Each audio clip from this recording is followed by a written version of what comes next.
নমস্কার, গল্পের ভান্ডারে আমি তুলি আপনাদের আবার স্বাগত জানাই। আজ এমন একটি গল্প আমি শোনাতে চলেছি যেখানে ভূত আর গোয়েন্দা দুই রয়েছেন। সুচিত্রা ভট্টাচার্যের লেখা দারিদ্র্য গল্পটি আজ আমি আপনাদের শোনাব। শুরু হচ্ছে দারিদ্র্য। গরমের ছুটিতে প্রতি বছরই মামার বাড়ি চলে আসে মুনা। মামার বাড়ি মানেই অপার এক আনন্দের উৎস। মামারা তার অদ্ভুত। কানু মামার সারাদিন ধরে শুধু ওষুধ খাওয়ার নেশা। অফিস ছাড়া যতক্ষণ বাড়ি আছেন হয় ট্যাবলেট, নয় কোনো ক্যাপসুল, নয়তো সিরাপ চলছেই। পাছে সন্ধ্যাবেলা মাথা ধরে, সেজন্য সকালে উঠেই 2টো ট্যাবলেট খেয়ে নিলেন। গত সপ্তাহে 2টো হাঁচি হয়েছিল, তার জন্য দিনে 3 বার সিরাপ। অফিসে টিফিনে ফিশ ফ্রাই কাটলেট সাঁটাবেন, পকেটে তাই মুঠো মুঠো অম্বলের বড়ি। ভানু মামার নেশা পারফিউম। কবজিতে রজনীগন্ধা, বগলে জুঁই, ঘাড়ে ফরাসি বুনো ফুল, পিঠে অধিকোলন, বুকে গোলাপ। ঘুরছেন ফিরছেন, লোককে গন্ধ শোকাচ্ছেন। আর বেনু মামার নেশা হলো মিষ্টি। ঘুম থেকে উঠে জিলিপি, অফিস বেরোনোর আগে চমচম, টিফিনে সোনপাপড়ি, ফেরার সময় কমলাভোগ, সন্ধ্যাবেলা রসমালাই, রাত্রে কেশর দেওয়া রাবড়ি। এর সঙ্গে ছুটির দিনে বোঁদে মিহিদানা আছে, আর আছে বোম্বাই সাইজের ল্যাংচা, যাকে কিনা আদর করে বেনু মামা বলেন ল্যাংচেশ্বর। বছরের মধ্যে 182 দিন অবশ্য পেটের গন্ডগোলে ভোগেন বেনু মামা।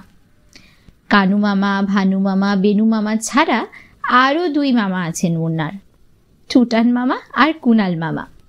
টুটান মামার বাড়ি বোড়ালে, তবে মাঝে মধ্যেই লেক প্লেসে অবস্থান করেন। হ্যাঁ হ্যাঁ করে হাসতে পারেন, গলা ফাটিয়ে গান করেন, বিদঘুটে সব গল্প বানাতে পারেন। মুনাদের পেছনে সারাক্ষণই লেগে আছেন তিনি। ঢাকুরিয়ার কুনাল মামা হলেন আর এক মজার খনি। মজা করে করেই কত কি যে নতুন নতুন গল্প শোনাতে পারেন। গাল ভর্তি দাড়ি, চুল সদাই উস্কো খুস্কো। কুনাল মামার কাঁধের আধছেড়া ঝোলাটিতে যত হাসি তত জ্ঞান। কুনাল মামার সঙ্গে বেনু মামার মিষ্টি খাওয়ার জোর প্রতিযোগিতা লাগে মাঝে মাঝে। তবে এই মজাদার মামাদের জন্যই যে মুনার মামার বাড়ি চলে আসা তা নয়। গরমের ছুটিতে সব মাসতুতো মামাতো ভাই বোন একজোট হয়, এটাই বড় আকর্ষণ। সাঁতরাগাছির সুমি মাসির বাড়ি থেকে আসে খুকু আর পুপসি, রাসেল স্ট্রিটের দীপালি মাসির বাড়ি থেকে গুলুরাম, বেহালার রাধা মাসির বাড়ি থেকে তিতলি। এছাড়া কানু মামার বেনু মামার 2 মেয়ে কঙ্কা, টুকটুকি তো আছেই। জুলি মাসির ছেলে মুন্তকুলি আর গোপাল মামার ছেলে বুম্বাও আগে আগে আসতো। ইদানিং তাদের খুব বড় হাবভাব হয়েছে, ভাই বোনেদের সঙ্গে আড্ডা মারাটা তারা শিশু সুলভ কাজ বলে মনে করে। এতে অবশ্য মুনাদের কিছু যায় আসে না। 7 ভাই বোন মিলেই লেক প্লেসের বাড়িটাকে পুরো ভূষণ্ডির মাঠ বানিয়ে দেয়। ছুটছে, নাচছে, লাফাচ্ছে, গাইছে, চুলোচুলি করছে, চিৎকার জুড়ছে।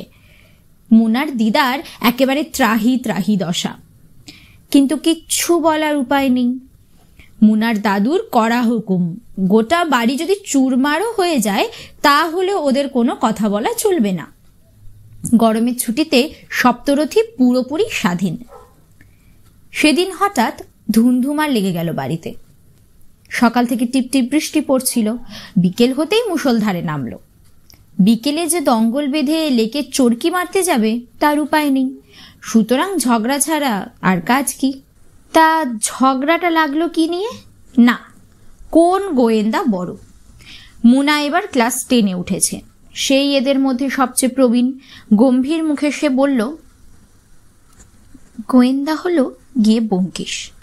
ওর মতো করে মানুষ চরিত্র আর কেউ বুঝতে পারে না। খুকু মুনারই সমবয়সী প্রায়। মুনা যা বলবে খুকু তার উল্টোটাই বলবে, এই রীতিই চলে আসছে ছেলেবেলা থেকে। খুকু বলল, আচ্ছা, গোয়েন্দা বলে যদি কেউ থাকে সে হলো কিরিটি রায়।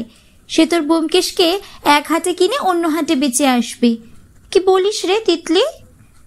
তিতলির ক্লাস 7। সে সদ্য মিল অ্যান্ড বুন পড়া শুরু করেছে। নায়ক নায়িকার দুঃখে সে কোনো বইই গোটাটা শেষ করতে পারে না। মাঝপথ থেকেই ফোঁস ফোঁস দীর্ঘশ্বাস ফেলে আর হাপুস নয়নে কাঁদে। ছলো ছলো চোখে সে বলল, আমার গোয়েন্দাদের ভালো লাগে না খুকুদি, ওরা ভীষণ রাগী আর কাঠখোট্টা হয়। পুপসির ক্লাস 8, সে ইদানিং ক্যারাটে ক্লাসে ভর্তি হয়েছে। নিয়ম করে প্রতিদিন ডাম্বেল ভাঁজে। তিতলির মাথায় চটাস করে একটা চাঁটি মেরে বলল, বেহালায় থেকে থেকে তোর মনটাও কেমন বেহালা বেহালা হয়ে গেছে, সারাক্ষণ পুঁই পুঁই বাজে। তিতলি ঝামড়ে উঠল, এই তুই আমার চুল নষ্ট করে দিলি কেন? চুল নষ্ট? তুই একদিন ঘুমের সময় চুলে কাঁচি চালিয়ে ঘুম থেকে উঠে দেখবি পুরো কদম ছট হয়ে গেছিস, তখন বেহালা ছেড়ে কদম তলায় গিয়ে থাকতে হবে। ভালো হবে না বলছি পুপসি দিদি। কি করবি তুই? কি করবি? বলতে বলতে টি শার্টের হাতা গোটালো পুপসি। কুলি দেখেছিস আমার? দেবো এমন এক রাতটা। পুপসি, বিহেভ ইয়োরসেলফ। উনা ধমক লাগালো, কাজের কথায় আয়। কে বড়, ব্যোমকেশ না কিরিটি? দুটোই ঢ্যাঁড়স, শরীরচর্চা করে না। ওরা আবার গোয়েন্দা কিরে? পুপসি হাত পা ছুঁড়ে একটু কুংফু প্র্যাকটিস করে নিল। গোয়েন্দা হলো গিয়ে ফেলুদা, রিয়েল টাফ ম্যান। যেমন বুদ্ধি তেমন নার্ভ, তেমনই তাগত। ব্যোমকেশ আর কিরিটি দুজনকে দু হাতে ধরে পুকুরে চোবাতে পারে। কঙ্কা আর টুকটুকি, একজন ক্লাস 2 আর একজন ক্লাস 3। জগৎ সংসারের কোনো বিষয়েই মতামত দিতে তারা দ্বিধা করে না। দুজনে কোরাসে চেঁচিয়ে উঠল, কেন আমাদের টিনটিন কি দোষ করলো? চাঁদে সমুদ্রের নিচে কোথায় না যেতে পারে টিনটিন। আমরা বলছি টিনটিনই বড়। হ্যাঁ, টিনটিনই বড়। এরপরে আর ঝগড়া না লেগে উপায় থাকে? 5-7 মিনিট খণ্ডযুদ্ধ হয়ে যাওয়ার পর দলের একমাত্র পুরুষ সদস্য গুলুরাম হাল ধরতে বাধ্য হলো। সেও এখন আর ছোটটি নেই, একা একা স্কুলে যায় আসে। দীপালি মাসি বাড়িতে না থাকলে নিজে হাতে কফি তৈরি করতে পারে। হঠাৎই অনেকটা ঝাড়া দিয়ে উঠেছে। তাকে তার দিদি বোনেরা এখন বেশ সমীহই করে। আজকাল গুলুরাম টেনিসও খেলতে যায়। 2 হাতে ওভারহেড ম্যাশ করার ভঙ্গিতে সে থামালো সবাইকে। দেখো, এভাবে তো মীমাংসা হবে না। তবে তোমরা যদি মানো, আমি একটা সলিউশনের রাস্তা দিতে পারি। সকলে সমস্যারে চেঁচিয়ে উঠল, কি কি? প্ল্যানচেট। আমরা সবাই মিলে প্ল্যানচেটে কোনো নাম করা লোককে ডাকি, তিনিই আমাদের সমস্যার সমাধান করে দেবেন। প্ল্যানচেট মানে ভূত ডাকা? খুকু অবিশ্বাসী চোখে তাকালো। ভূত কি আমাদের সাঁতরাগাছির মশা যে ডাকলেই চলে আসবে? ডাকতে জানলে ঠিকই আসবে। গুলুরাম তাচ্ছিল্যের ভঙ্গিতে নাবালিকা দিদি বোনেদের দেখল। আমি প্ল্যানচেটের প্রসেস জানি, মা শিখিয়ে দিয়েছেন। ঘরের আলো নিভিয়ে দাও, দরজা জানলা বন্ধ করো, তারপর একটা টেবিলে মোমবাতি জ্বালিয়ে বসে যাও। টেবিলে আঙুল ছুঁয়ে এক মনে যাকে ডাকতে চাও তার ধ্যান করতে থাকো। দেখি সে কেমন না এসে পারে। মা তো সেদিন পাবলো পিকাসোকে ডেকেছিলেন। 8 ঘন্টা ধরে এসে পিকাসো সাহেব মাকে পেন্টিং শিখিয়ে গেলেন। এরপরে আর কথা চলে না। দীপালি মাসির আঁকার জগতে খুব নামডাক। তার উদাহরণ ভাইজি বঞ্চিতের কাছে বেদ বাক্য। 3 মিনিটের মধ্যে সাজ সরঞ্জাম প্রস্তুত। রান্নাঘর থেকে দিদার মিক্সি রাখার তেপায়ার টেবিল এসে গেছে। দাদুর ঘর থেকে লোডশেডিংয়ের জন্য কিনে রাখা ইয়া মোমবাতি। দিদা হাঁ হাঁ করে পেছন পেছন ছুটে এসেছিলেন, তার মুখের ওপর দরজা বন্ধ হয়ে গেছে। আর বৃষ্টির জন্য জানলা তো বন্ধ ছিলই। মোমবাতি জ্বলার পর আবার এক প্রস্থর লড়াই শুরু হওয়ার উপক্রম। কাকে ডাকা হবে তাই নিয়ে। এবারও গুলুরাম সমস্যার সমাধান করে দিল। বলল, দেখো, যে লাইনের ব্যাপার সেই লাইনেরই কাউকে ডাকা হোক। আমার মনে হয় এ ব্যাপারে শার্লক হোমসই যোগ্যতামূলক। প্রস্তাবটা সকলেরই মনপুত হয়েছে। শার্লক হোমসের মতো গোয়েন্দা যাকে সেরার শিরোপা দেবে, তাকে মেনে নিতে কারো আপত্তি থাকার কথা নয়। কঙ্কা, টুকটুকি অবশ্য শার্লক হোমসের নাম শোনেনি। দিদিদের একমত হওয়া দেখে তারাও অগত্যা ভুরু কুচকে রাজি হয়ে গেল। সপ্তরথী টেবিল ঘিরে ধ্যানস্থ, টেবিলে আঙুল ছুঁইয়ে। 1 মিনিট যায়, 5 মিনিট যায়, 10 মিনিট যায়, কারও আসার লক্ষণ নেই। হাল ছেড়ে দিয়ে সকলে যখন গুলুরামের মুন্ডুপাত করতে যাচ্ছে, হঠাৎ একটা মৃদু শব্দ শোনা গেল দরজার বাইরে থেকে। ক্যাচ করে একটু যেন ফাঁক হলো দরজাটা, মোমবাতির শিখাও কেঁপে উঠল যেন। গুলুরাম কাঁপা কাঁপা গলায় ফিসফিস করে উঠল, এসে গেছে, এসে গেছে। দুম করে সকলেই বেশ নার্ভাস হয়ে গেছে। পুপসি ধরা ধরা গলায় জিজ্ঞেস করল, কে কে? গুলুরাম বলল, শার্লক হোমস। আবার কে? তিতলি কাঁদো কাঁদো গলায় বলে উঠল, আমরা এখন কি করব? চোখ বুঝে শার্লক হোমসকে প্রশ্ন করব। কঙ্কা টুকটুকি গা ঘেঁষে বসেছে খুকু দিদি মোনা দিদির। ভয় ভয় তারা বলল, আমরা কিন্তু প্রশ্ন করতে পারবো না, ভূত আমাদের ভালো লাগে না। তোরা কেন করবি? আমি করছি। খুকু গলা ঝেড়ে নিল, আপনি কি এসেছেন? একটা ভাঙা ভাঙা কর্কশ গলা শোনা গেল। এসেছি। মুনা প্রশ্ন করল, আপনি কি শার্লক হোমস? গলাটা যেন হেসে উঠল। হ্যাঁ, তাতে কি সন্দেহ আছে? খুকুর গলায় তবু অবিশ্বাস। আপনি তো সাহেব মানুষ, এত ভালো বাংলা জানলেন কি করে? গলাটার হাসির দমক বেড়ে গেল। ভূতেদের ভাষা শিখতে হয় না খুকু, ভূত হলেই সব ভাষা জানা যায়। তুমি চাইনিজ শুনতে চাও? ইডিশ বলবো, সোয়াহিলি, সাঁওতালি শুনবে না সংস্কৃত? সকলে নিথর। মুনা নীরবতা ভেঙেছে খানিক পরে। না না, ভাষা শুনে কাজ নেই। আপনি যে শার্লক হোমস তা মেনে নিলাম আমরা। খুকু বলল, আপনি তো সর্বজ্ঞ, আমাদের একটা প্রশ্নের উত্তর দিন তো। বলো, কি প্রশ্ন?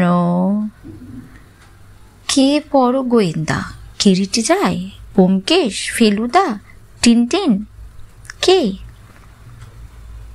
এদের কেউই নয়। গলাটা কেমন গম্ভীর শোনালো এবার। চুপও করে রইল কয়েক সেকেন্ড, তারপর বলল, গোয়েন্দাই বলো কি সত্যদ্রষ্টাই বলো, সে দেখেছিলাম বটে একজনকে, তার কাছে সবাই নস্যি, আমিও। কে সে? ঘনাদা, ঘনশ্যাম দাস দি গ্রেট, 72 নম্বর বনমালী নস্কর লেনে থাকত। গলাটা চুকচুক করে শব্দ করল। গত সপ্তাহে দেখে এলাম মেজবাড়িটা ভেঙে মাল্টি স্টোরেড হচ্ছে, দেখে এত দুঃখ হলো আমার। ঘনাদার স্মৃতিচিহ্নের কি দশা! উত্তরটা শুনে কেউই খুশি হয়নি। পুপসি খানিকটা তেড়িয়া ভঙ্গিতে বলল, মুখে একটা কিছু বলে দিলে তো হবে না, আপনাকে তা প্রমাণ করতে হবে। তাছাড়া ঘনাদা তো ঠিক গোয়েন্দাও নয়, খালি গুল ঝাড়ে। ও কথা বলো না। গলাটা যেন প্রায় শিউরে উঠেছে। পুরাকালে জন্মালে ঘনাদাকে সবাই মুনি ঋষি বলতো। বশিষ্ঠ বিশ্বামিত্রের সঙ্গে একসঙ্গে নাম করত। নেহাত এই কলিযুগে এসেছিলেন। আমার এখন হাত পা নেই বলে তাকে প্রণাম জানাতে পারছি না। জানো, তিনি একবার কিভাবে আমার একটা কেসের সমাধান করে দিয়েছিলেন? এতক্ষণে কঙ্কার গলা চিঁ চিঁ করে উঠল। না বললে কি করে জানবো? তাহলে তাড়াতাড়ি বলেই দি গল্পটা। আমাকে আবার এরপর চিকমাগুলের একটা প্ল্যান সেট অ্যাটেন্ড করতে যেতে হবে। ওরা 3 দিন আগে থেকে আমাকে বুক করে রেখেছে। টুকটুকি থরথর স্বরে বলল, বলুন তবে। তা শোনো, হয়েছে কি, সেবার লন্ডনে একটা বিচ্ছিরি কেসে ফেঁসে গেলাম। এক ভারতীয়র কেস। নাম দীনানাথ মজুমদার। ভদ্রলোক একদিন আমার কাছে কাঁপতে কাঁপতে এসে হাজির। তার বাড়িতে নাকি একটা বিচিত্র কাণ্ড ঘটেছে। কিরকম কিরকম? গুলুরাম প্রশ্ন ছুটল। দাঁড়াও, তার আগে দীননাথ সম্পর্কে কিছু বলেনি। দীননাথ ছিলেন একজন ব্যবসায়ী। 30 বছর ধরে লন্ডনে তাঁর বাস। বউ, ছেলে, নাতি নাতনি নিয়ে লন্ডন সাউথলে একটা 3 তলা বাড়িতে থাকতেন তিনি। 1 তলা, 2 তলায় 2 ছেলে, 2 বৌমা, নাতি নাতনি, আর 3 তলায় তিনি আর তার স্ত্রী। বাড়িতে 2 জন কাজের লোকও ছিল। এক বয়স্ক ভারতীয় বিধবা আর একটা 13-14 বছরের ছেলে, সেও ভারতীয়। রোজ সকালে ঘুম থেকে উঠে দাঁত টাত মেজে দোতলায় নেমে আসতেন দীননাথ আর তাঁর স্ত্রী। উঠতেন সেই রাতে, শুধু শোয়ার জন্য। তা হয়েছে কি, একদিন ওইরকম রাত্রিবেলা শুতে গিয়ে দেখেন তাঁদের ঘরের দরজা ভেতর থেকে বন্ধ। পুপসি প্রশ্ন করে উঠল, ঘরে চোর ঢুকে বসেছিল বুঝি? তাহলে আর রহস্য কোথায়?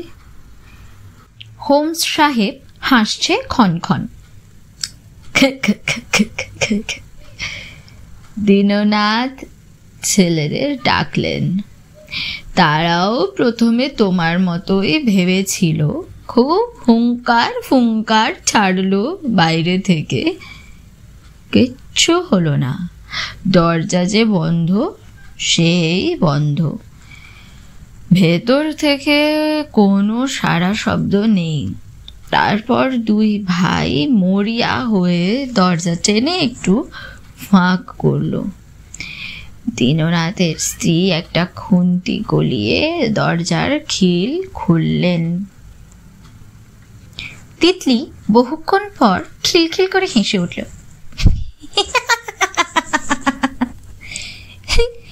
লন্ডনের দরজায় খিল? আমি তো লন্ডনের অনেক গল্প পড়েছি, কোথাও তো খিলের কথা শুনিনি। তুমি ঠিকই বলেছ, খিল থাকার কথা নয়, কিন্তু ছিল। কারণ দীনানাথ পুরো দেশীয় কায়দায় বাড়িটা বানিয়েছিলেন, একদম তার ডিহি ভুরসুটের বাড়িটার মতো। হোমস একটু ভুতুড়ে দম নিয়ে কথা শুরু করলো আবার। তা দরজা তো খোলা হলো। খুলেই সবার চক্ষু চড়ক গাছ। জানলাগুলো সব ভেতর থেকে বন্ধ। বাথরুমের দরজাও ঘরের দিক থেকে ছিটকেনি টানা। কোথাও কোনো ফাঁকটি নেই। দরজাটা তাহলে বন্ধ করলো কে? খোঁজ খোঁজ খোঁজ, আলমারি, খাটের তলা, সে আমলের প্রকাণ্ড সিন্দুক সব তন্ন তন্ন করে দেখা হলো। উৎসাহের চোটে ড্রয়ার, সুটকেস, টিনের তোরঙ্গ খুলে দেখাও বাদ রইল না। হতস্মি! একটা মাছির পর্যন্ত সন্ধান পাওয়া গেল না। ভারী চিন্তিত হয়ে রাতটা কাটিয়ে দিল বাড়ির সবাই। দীননাথ তো বিছানাতেই বসে রইলেন সারা রাত। পরের দিন আবার একই ঘটনার পুনরাবৃত্তি। সেদিন দরজা খোলার পর দীননাথের বড় ছেলের বউ একটা জিনিস দেখালো দীননাথকে, একটা মা কালীর পট। ঘটনাটা ঘটার ঠিক আগের দিনই পটটা কিনেছিলেন দীননাথ কোনো এক অ্যান্টিক ডিলারের কাছ থেকে। পটটা খুবই সাধারণ। তোমরা যাকে কালীঘাটের পট বলো, অনেকটা সেই ধরনের। বর্ধমানের মহারাজার কোনো ভাইপোর বাড়িতে ছিল পটটা। কিভাবে জানো তার বাড়ি থেকে চুরি হয়ে যায়। 5-7 হাত ঘুরে আসে লন্ডনের ওই দোকানে। দীননাথের বড় বৌমা বলল, ওই পটটারই বোধ হয় কোনো অলৌকিক ক্ষমতা আছে। তোমাদের মা কালী নাকি খুব জাগ্রত দেবী, তিনিই নাকি লীলা দেখাচ্ছেন। দীননাথের স্ত্রীও বড় বৌমার কথায় সায় দিলেন। হ্যাঁ মা, কালী ভেতর থেকে বন্ধ করছেন দরজা। পুপসি তুরন্ত প্রতিবাদ করল, যা তা হয় নাকি? মা কালীর আর খেতে কাজ নেই, লন্ডনে গিয়ে দরজা বন্ধ করে বসে থাকবেন। দীননাথ বাবুও নাকি তাই বলেছিলেন পুলিশে খবর দেওয়ার কথা। তা বাড়ির লোক কি সে কথা শোনে? 2-1 দিনের মধ্যে তারাই ঘুরে ঘুরে লন্ডনের ভারতীয় মহলে মা কালীর মহিমা প্রচার করে এলো। তারপর শুরু হয়ে গেল এলাহি কাণ্ড। হোম, যজ্ঞ, পূজা পাঠ কি নয়। দলে দলে লোক দীননাথের বাড়িতে আসছে তো আসছেই। দীননাথ একদম ভিড় ভাট্টা পছন্দ করেন না, কিন্তু তাঁর আর তখন উপায় নেই। অগত্যা লোকজনের ঠেলা সামলাতে ভোর হতেই ব্যবসার কাজে বেরিয়ে পড়েন, ফেরেন সেই মধ্যরাত্রে। কিন্তু মজার ব্যাপার, ওই ঘরে যখন ওই সব পুজো টুজো হচ্ছে তখন কিন্তু আর দরজা বন্ধ হয় না। মা কালীকে শত ডাকা সত্ত্বেও না। অলৌকিক কিছু না দেখলে কি আর লোকের ভালো লাগে? ধীরে ধীরে উৎসাহী লোকেদের ভিড় কমতে লাগলো। যারা অতি বিশ্বাসী তারা বলল, মা কালী বোধহয় একা থাকতে চান। যারা স্রেফ কৌতূহলের বসে দেখতে এসেছিল তারা ঠোঁট বেঁকিয়ে চলে গেল। 2-4 জন ঠাড়ে ঠাড়ে এ কথাও বলতে ছাড়ল না যে দীননাথ বাবুই এসব গালগল্প প্রচার করেছেন নিজে বিখ্যাত হওয়ার জন্য। এক সময় লোক আসা পুরোপুরি বন্ধ হয়ে গেল। ও যিশু, সঙ্গে সঙ্গে আবার সেই পুরনো খেল। আবার সেই দীননাথরা নিচে নামলেই ওপরের ঘরের দরজা বন্ধ। দীননাথের তখন ঘটনাটা অনেকখানি সয়ে এসেছে। তিনি আর লোক জানাজানি হতে দিলেন না। বাসের ঘরে নিয়ে গিয়ে রাখলেন পটটাকে। কি কাণ্ড! অমনি পাশের ঘরটা বন্ধ হতে শুরু করেছে।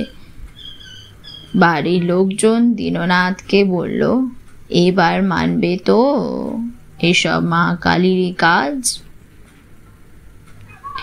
দীননাথ হে হে করে তাদের কথায় মাথা নাড়লেন বটে, কিন্তু ভেতরে ভেতরে ভয় শুকিয়ে আমসি। কারণ তার মন বলছে এ কোনো দুষ্ট লোকের কাজ। সেই রহস্য সমাধানের জন্যই তিনি ছুটে এলেন আমার কাছে। বাড়ির লোকরা অসন্তুষ্ট হবে বলে পুলিশকেও জানালেন না। তা আমি তো গেলাম ওয়াটসনকে সঙ্গে নিয়ে। জানো তো তখন আমার যশ বেশ ভালোই। প্রফেসর মারিয়াথির সঙ্গে লড়াই জিতেছি, বা স্কারফিল্ডের কুকুরগুলোর কেসটা সলভ করেছি, সে বিখ্যাত নাচিয়ে মূর্তিগুলোরও রহস্য সমাধান করেছি। মনে মনে তখন খুব অহংকার।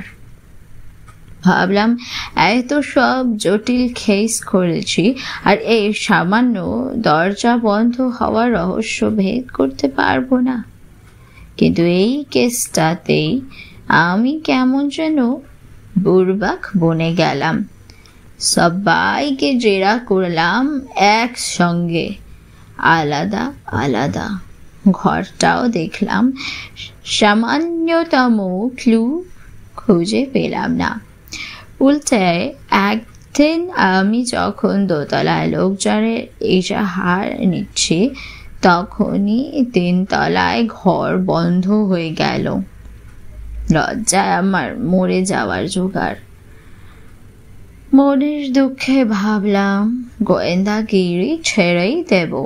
কাগজ দেখে দেখে কয়েকটা স্কুলে মাস্টারির আবেদন পাঠাতে শুরু করেছি। তখনই ওয়াটসন আমাকে পরামর্শটা দিল। আমার মন মরা ভাব দেখে বলল, হোমস, এটা যখন ভারতীয়দের কেস, তুমি কোনো ভারতীয় গোয়েন্দার সঙ্গে আলোচনা করে দেখো না কেন? ওরা যদি তোমাকে ভালো কোনো টিপস দিতে পারে। ওয়াটসনের বুদ্ধির ওপর আমার কোনো দিনই তেমন ভরসা ছিল না। ওয়াটসনের কথা হাতে লাগলেও সেদিন কিন্তু মনে মনে তারিফ না করে পারলাম না। ওভাবে একবার শেষ চেষ্টা করে দেখতে দোষ কি? খানিকটা তনমনো করে, খানিকটা লিভার অয়েল খাওয়া মুখে বাড়ি জমালাম কলকাতায়।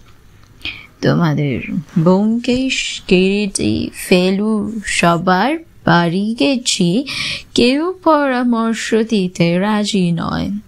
সবারই এক রাগ। এখন খুব কেসের চাপ, লন্ডন যেতে পারবো না। কত করে বললাম আমি সব ছবির মতো বলে যাচ্ছি তোমাদের, সেই শুনে কিছু টিপস দাও। তো তাদের সেই এক কথা,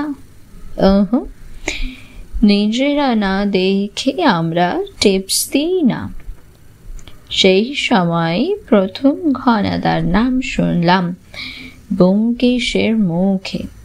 তার বিচিত্র কীর্তি, কাহিনী, অগাধ জ্ঞান, তীব্র অন্তর্ভেদী দৃষ্টির কথা শুনে খানিকটা আশা জাগলো মনে। খুঁজে খুঁজে চলেই গেলাম 72 নম্বর বনমালী নস্কর লেনের টঙের ঘরে। ভাগ্য ভালো, ঘনাদা সেদিন একাই ঘরে ছিল। তবে সত্যি বলতে কি, তার চেহারা দেখে আমি একটু হতাশই হয়েছিলাম। ঘরদোর দেখেও একটা তক্তপোষে আছোয়া হয়ে বসে আছে ঘনাদা। পরনে একটা লুঙ্গি আর পিরান। স্বাস্থ্য যেন কেমন, বুড়োটে। গায়ে একটা সুতির র্যাপারও বোধ হয় জড়ানো ছিল। টেবিলে একটা ফাটা রেডিও ছিল ঘনাদার। আমি যখন যাই, মন দিয়ে কি একটা বাংলা গান শুনছিল ঘনাদা। আমাকে দেখে তার ভুরুটিও কাঁপল না। অমায়িক হেসে বলল, এসো হোমস, তুমি নাকি বাড়ি বদলাচ্ছ? আমি তো আমি যে হোমস ঘনাদা জানলো কি করে? আর বাড়ি বদলানোর কথা সে তো আমি ওয়াটসন ছাড়া আর কারোর সঙ্গে আলোচনা করিনি। তবে কি ঘনাদা অন্তর্যামী? ঘনাদা ভাবনাটাও টের পেয়ে গেল, বলল, ভাবছো আমি তোমার এত কথা জানলাম কি করে, তাই তো? এ কিছুই না, এ হলো সিম্পল ম্যাটার অফ ইন্ডিয়ান যোগ। মানুষের চিন্তা ভাবনাগুলো বাতাসের তরঙ্গের মতো ভাসে, সেগুলো আমি যোগকালে সংগ্রহ করে রাখি। অমন হাঁ করে দেখছো কি? মুখ বন্ধ রাখো, আমার মেসের মশারা যে তোমার মুখে সেঁধিয়ে যাবে। আমার বেশ মনে আছে তখন তোমাদের শীতকাল, ঠান্ডাও ছিল মোটামুটি, তবু তার মধ্যেই আমি ঘামতে শুরু করেছি। মনে মনে পুলকও জাগছে একটু। এই কোন মহাপুরুষের সামনে এসে পড়েছি আমি। ঘনাদা বলল, বলো তোমার সমস্যাটা, শোনা যাক। আমি তোতলাতেই সবিস্তারে গোটা ঘটনাটাই বললাম ঘনাদাকে। ঘনাদা চোখ বুজে শুনল, তারপর নাকে অ্যাক্টিভ নস্যি গুঁজে যারা 15 মিনিট ভাবল কি যেন, হঠাৎই চিৎকার করে উঠল, দারিদ্র, থাইসেরিয়াস। আমতা করে জিজ্ঞেস করলাম, মানে পরে হবে, আগে তুমি আমার প্রশ্নের জবাব দাও। যে দোকান থেকে পটটা কেনা হয়েছিল সেটা তুমি ভিজিট করেছিলে? আগে হ্যাঁ ঘনাদা। দোকানটা কি কোনো গ্রিকের? হ্যাঁ। আপনি কি করে জানলেন? প্রশ্ন নয়, উত্তর দাও। দীননাথের বাড়িতে যে বাচ্চা ছেলেটি কাজ করে সে কতদিন আগে দীননাথের বাড়িতে বহাল হয়েছে? আগে, ঘটনাটা শুরু হওয়ার মাসখানেক আগে। যেদিন পটটা কেনা হয় সেদিন দীননাথের সঙ্গে বাচ্চাটাও দোকানে গিয়েছিল? আমি ফ্যাল তাকিয়ে আছি, কোনো ক্রমে ঘাড় নাড়তে পারছি শুধু। চা ভেবেছি তাই? দারিদ্র, থাইসেরিয়াস, বুঝলে কিছু? হাত কচলাতে বললাম, আপনি না বললে বুঝি তার সাধ্য কি? ঘনাদার বুড়োটে চেহারা পলকে টান সরগম করছে। আরে মূর্খ, থাইসেরিয়াস হলো এক জবরদস্ত ডাকাতের নাম, শুনেই বুঝতে পারছো নামটা গ্রেক। ওই লোকটা লন্ডনে আন্টিকের দোকান ফেঁদেছে। মুখ ফসকে বেরিয়ে গেল। আর দারিদ্রকে? ঘনদা আমার টুপিটা খুলে আদর করে চুল ঘেটে দিল। দুর্বোকা, দারিদ্র লোক হতে যাবে কেন? দারিদ্র হলো একটা জটিল সুতোর ফাঁসের নাম। আমি ফাঁসটা তৈরি করা থাইসেরিয়াসকে শিখিয়েছিলাম। টন সুতোর ওই ফাঁস খিলের ডগায় আলতো করে লাগিয়ে দিয়ে দরজা ফাঁক দিয়ে আস্তে আস্তে টানলে খিল ওপর দিকে উঠতে থাকে। খিল খাপের মুখে এলে একটা ঝটকা দিতে হয়, সঙ্গে সঙ্গে খাপে বসে যায় খিলটা, সুতোটাও খুলে বেরিয়ে আসে বাইরে। যেমন সহজ তেমনই দুর্বোধ। রহস্যটা যেন একটু একটু স্পষ্ট হচ্ছিল। বললাম, আপনি বলতে চান বাচ্চাটাই করছে কাজটা? আলবৎ, ওকে তো থাইসেরিয়াসই পাঠিয়েছে ফাঁসটা শিখিয়ে। এতে থাইসেরিয়াসের লাভ? আছে। দীননাথ যে ভয় পাচ্ছে সেটাই ঘটতে পারে যে কোনো দিন। 3 তলাতেই দীননাথের আয়রন চেস্ট কয়েনও শেয়ারের কাগজ হয়তো পাওয়ারই কথা। 3 তলাটাকে সাবার করে দেবে টাইসেরিয়াস। ও বড় নিষ্ঠুর। ও জিনিসপত্র হাতানোর সময় দীননাথকে মেরে ফেলবে। শুধু তাই নয়, তার কয়েকদিন আগে বাচ্চাটাও উধাও হয়ে যাবে পৃথিবী থেকে। সবাই ভাববে সবই হচ্ছে মা কালীর অলৌকিক লীলা অথবা ভৌতিক কিছু। টাইসেরিয়াসের টিকিটাও ছুঁতে পারবে না কেউ। তুমি এক্ষুনি দেশে ফিরে যাও হোমস, প্রাণে বাঁচাও দীননাথকে। আমি তো পুরো ভারতীয় কায়দায় প্রণাম করে ফেলেছি ঘনাদাকে। আপনি আমার সম্মান রাখলেন ঘনাদা। ঘনাদা একটুও খুশি নয়, বসে বসে আঙুল কামড়াচ্ছে। এস, কেন যে আমি টাইসেরিয়াসকে ফাঁস তৈরিটা শিখিয়েছিলাম। এতক্ষণ ধরে গল্পটা শুনতে শুনতে বোজা চোখ কপালে ওঠার উপক্রম হয়েছিল গুলুরামের।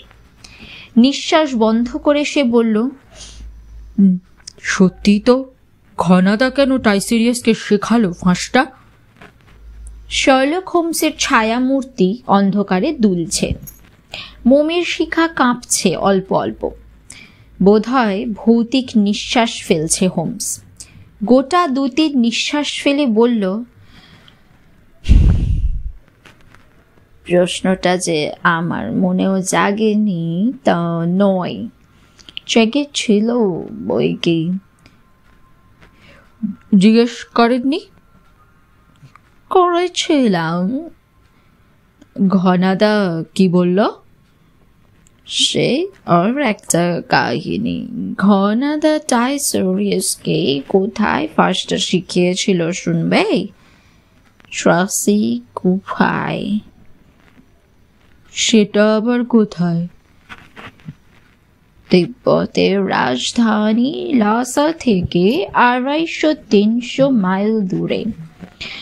ঘনাদা সেখানে গিয়েছিল চেঙ্গিস খাঁর গুপ্তধনের খোঁজে। জানো তো, চেঙ্গিস খাঁ তিব্বতে মারা গিয়েছিল, কিন্তু তার দেহ সমাধিস্থ করা হয় মঙ্গোলিয়ায়, উলানবাতরের কাছেই কোনো একটা অজ্ঞাত জায়গায়। তিব্বত থেকে যখন চেঙ্গিস খাঁর দেহ নিয়ে যাওয়া হচ্ছে, তখন নাকি সঙ্গে প্রচুর হিরে জহরত নিয়ে যাওয়া হয়েছিল। সেই সব ধনরত্নের আজ পর্যন্ত কোনো হদিশ পাওয়া যায়নি। তো ঘনাদা কোথায় যেন শুনেছিল ট্রাসি গুফায় এই গুপ্তধনের কিছু তথ্য রাখা আছে। সেখানে গিয়ে টাইসেরিয়াসের সঙ্গে পরিচয়। টাইসেরিয়াস দারুণ মজার মজার গল্প বলতে পারত। ঘনাদার সঙ্গে খুব সহজেই তাই তার বন্ধুত্ব জমে গেল। গুফায় থাকতে থাকতেই ঘনাদাই একদিন গুপ্তধনের কথা বলে ফেলেছিল টাইসেরিয়াসকে। ব্যাস, অমনি টাইসেরিয়াস ঘনাদার সঙ্গে একদম জোকের মতো সেঁটে গেল। টাইসেরিয়াসও ওই ধান্দাতেই গিয়েছিল কিনা। তার সঙ্গে ফাঁসের কি সম্পর্ক? গুলুরাম বেশ অসহিষ্ণু এবার। সাধে কি আর শিখিয়েছিল ঘনাদা। রোজ গুম্ফায় যায় ঘনাদা, পুঁথিপত্র ঘাটে। তাই দেখে হঠাৎ একদিন এক বৌদ্ধ লামার সন্দেহ হলো। সঙ্গে সঙ্গে দুজনকেই সে আটকে ফেলেছে একটা ঘরে। 2 দিন নিরম্ব উপোসের পর ঘনাদা অধৈর্য হয়ে পড়ল। পাশে টাইসেরিয়াসও খিদেয় কুই কুই করছে। তখন ঘনাদা ওই ফাঁসটা তৈরি করে, ঘরের ভেতর থেকে বাইরের খিল খোলার জন্য। শুধু তাই নয়, পাছে লামার সন্দেহ হয় সেজন্য বাইরে এসে একইভাবে খিল তুলে ভেতর থেকে বন্ধ করে দেয় ঘরটা। আর তখনই টাইসেরিয়াসও শিখে যায় ফাঁসটা। আর পরদিনই ঘনাদার ব্যাগ ঘেঁটে পুরনো পুঁথিপত্র থেকে ঘনাদার তৈরি করা গুপ্তধনের ম্যাপটা হাতিয়ে নিয়ে পালায় টাইসেরিয়াস।